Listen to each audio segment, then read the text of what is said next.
You may be thinking, Amanda, why are you bringing up Ever After High? It has been dead and gone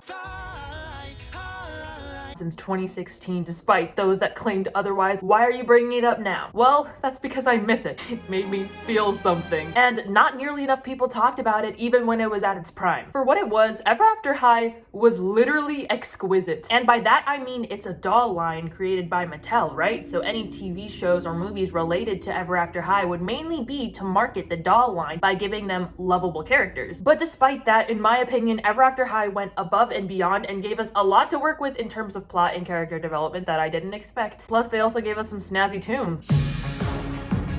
In order to give Ever After High the ending it deserved, I kind of need to beef up the plot. Because they gave us the bones and general structure of a plot that I can work with, but I kind of need to spice things up. Starting from, I guess, the world building aspect, the thing about making a show based off of the descendants of mythical creatures, whether they be monsters or princesses, it literally doesn't make sense. Because the way they usually do it is by saying, oh, so-and-so is the daughter of Cinderella. But who's the baby daddy? Prince Charming, right? But here's where it gets tricky. So apparently in the show there are multiple lines of Prince Charmings. And so even though we share the same name, we are not related to the Charmings of Nottingham Forest. Which is how they sort of address that issue. But the main sons of Prince Charming, being Daring and Dexter, aren't even presented as the sons of Cinderella or any other princesses for that matter. I'm not usually one of those people to overanalyze shows, especially kids shows. Like I'm just here to have a good time. But this particular case interests me because am I just meant to assume that characters such as like the Evil Queen, the Cheshire Cat, and the Mad Hatter all have significant others that are basically like the extras, so that when the children of all these characters are dating each other, there isn't any incest going on? Because like, okay,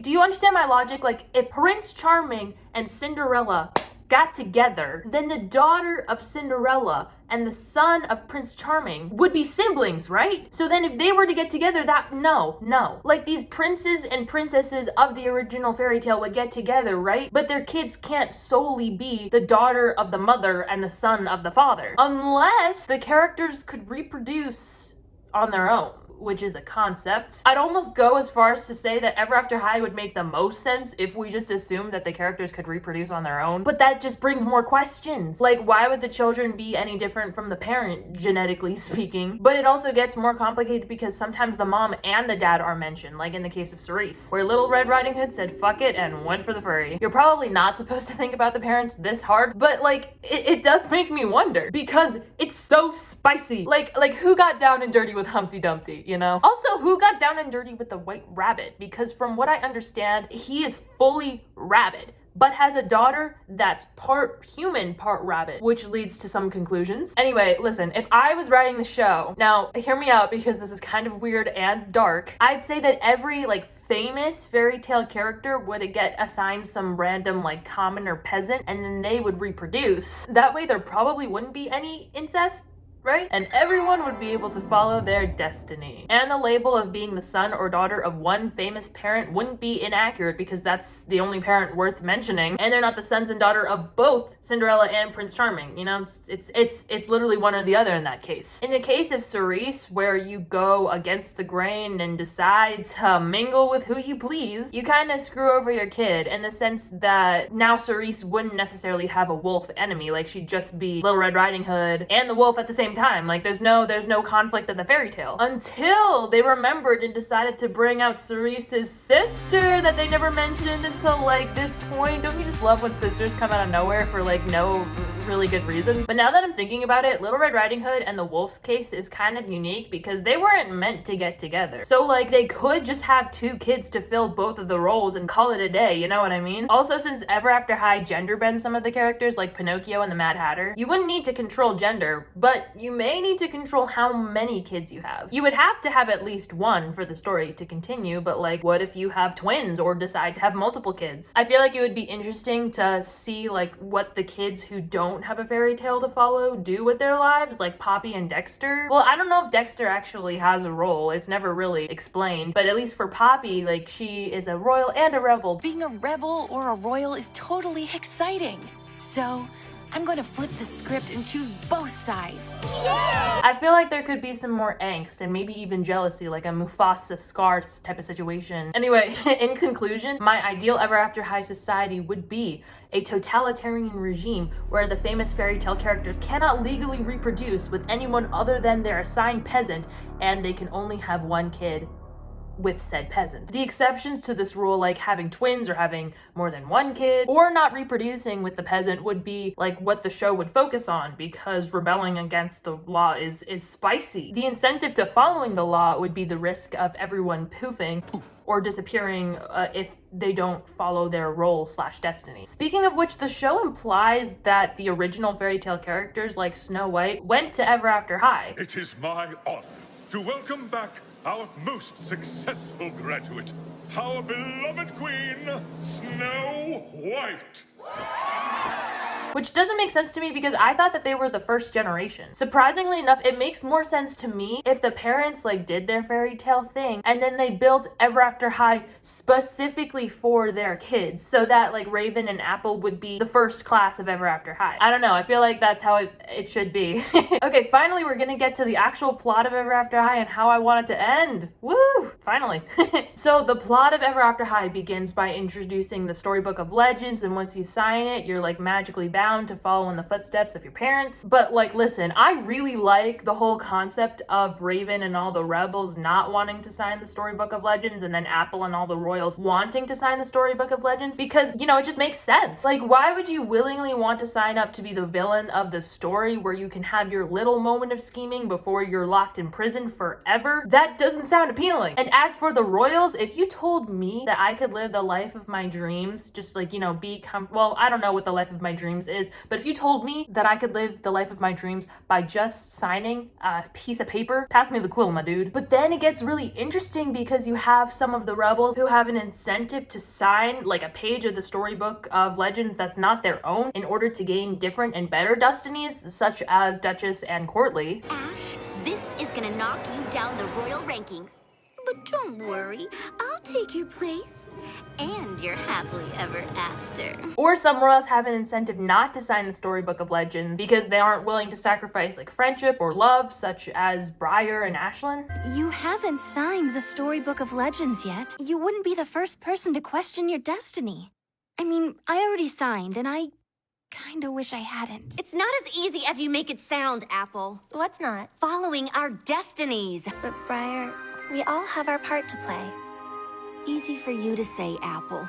You get poisoned for what, like a week? Then you have Milton Grimm trying to orchestrate everything to stop everyone from disappearing, allegedly, and the secret brother in the basement. So much drama, so much spice.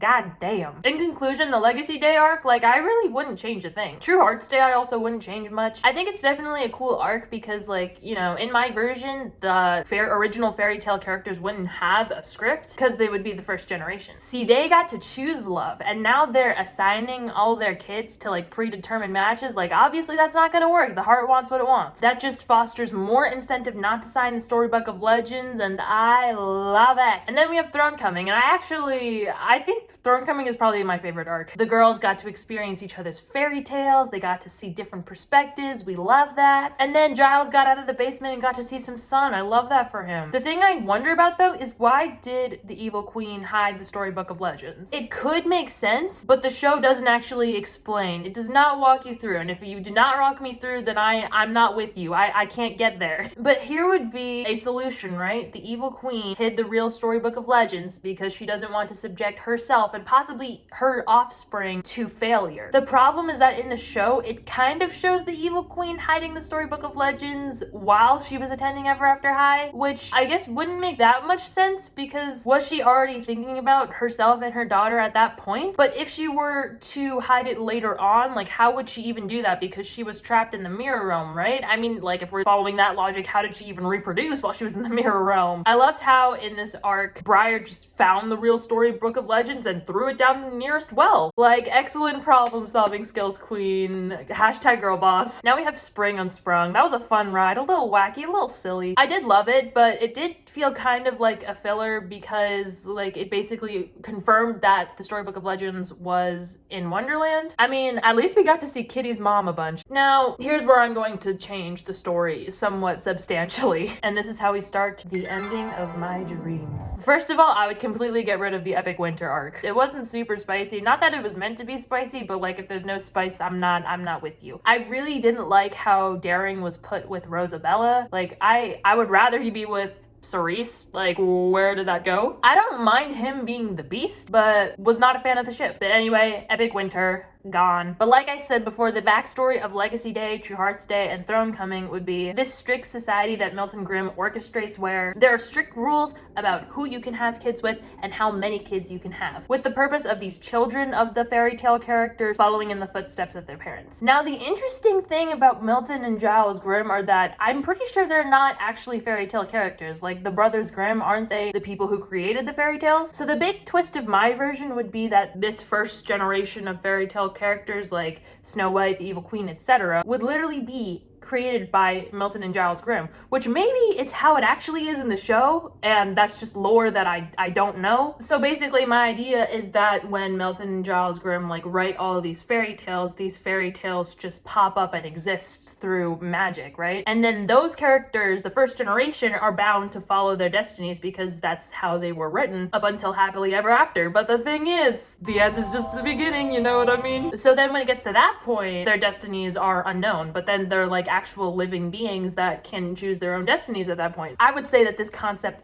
absolutely terrifies Milton Grimm. Probably because he has some sort of trauma related to like rules and unpredictability. Like he just needs structure and order and to know everything that's going on and that's going to happen. So to combat that, he has this idea to create children of the fairy tale parents who just follow directly in the footsteps of their fairy tale parents, which Giles doesn't agree with, and he gets himself locked into the basement and a babble spell put on him. However, in the laws of my hypothetical Ever After High world, you would need both Milton and Giles in order to create these living fairy tales. And so Milton decides to create this plan where the first generation of the fairy tale characters would have their peasants, have kids, and then the kids would follow directly in the footsteps of their parents, and the incentive would be they would maybe poof if they didn't obey, and thus the Storybook of Legends is created. I mean, I guess I don't know why Milton and Giles Grimm wouldn't just continue to write the stories of the first generation of fairy tale characters, but we're not gonna think about that. You know, you can't think too hard about my hypothetical scenarios.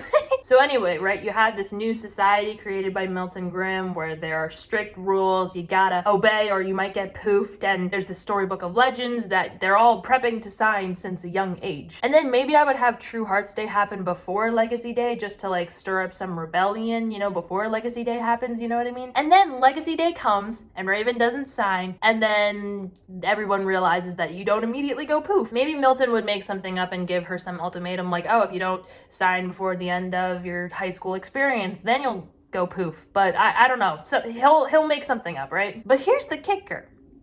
The ultimatum would be bullshit because the twist would be that the Storybook of Legends was fake all along. Now you may be thinking, Amanda, that's what they did in the show. No, I literally mean that a real Storybook of Legends does not exist. Like, there's only one, and that one is fake. It was just something that Milton created to try and gain control over these new offspring characters. That's why it's vital that in Thronecoming, the girls break Giles' babble spell, because Giles would know that the Storybook of Legends is like fake and complete bullshit. Like, ideally, Cedar's revealer rays wouldn't exist and he wouldn't be cursed to speak Riddleish, because then Maddie would be able to understand him. It would make things more complicated, but it could work, trust me. So once it is like actually confirmed by Giles Grimm that the Storybook of Legends is fake, I mean, maybe, I don't think anyone really would have suspicions after Legacy Day because, you know, maybe it's, you know, magic, that's just how it works, it's unpredictable. But once Giles confirms that the Storybook of Legends is fake and made up by Milton, that would be a huge bomb dropped on everybody, because that has been what was shaping not only the kids' lives,